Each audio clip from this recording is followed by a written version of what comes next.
A day in my life as intern Interlock. So ayan, nag-harvest po kami ng aming pananim na dragon fruit. The next day kami nagpag-ot ng ruot. Anamo ni tatangan. Apanak man pinagpag-ot ruot Yan, pag-ot lang tayo guys. Ayan, pag-ot lang tayo guys para sa ikaunlad ng ekonomiya. Charis. Yan, para maging healthy ang ating kamatis. Healthy. Tapos sumunod ay nag-pruning kami ng aming sile. Sakto, ulam namin initola. Tinola pala, charis. Then next namin prinun is ang aming talong. O, diba? Yan. Habang nagpo-prune ako ay kinagat ng langgam. Animal ng akutunan. Yan, yung mga talong namin. Ang lalaki na nila, diba? Yung iba dyan is may bunga na. Tingnan nyo mamaya. Makikita nyo yung bunga ng aming talong. Diba? Prune lang. Prune. So, yan. Yung mga talong namin. Diba? Ayun na yung bunga niya, oh. May itutorta na kami. So, yun na. Sot-sot nga sombrero na aking long sleeve.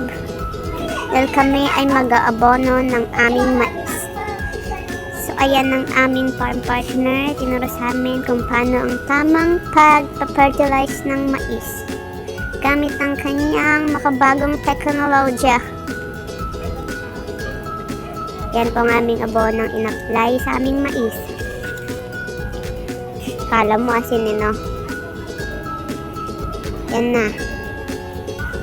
Ternan, ako na ang sumunod na sumalang. Ay animalon, anak pa'y nag-jogging pants. Diba? Impapatik na nag-short habang ag-fertilize. Malpas nga nag-fertilize, ag-gagatal tigor-gorong kon. Ayan.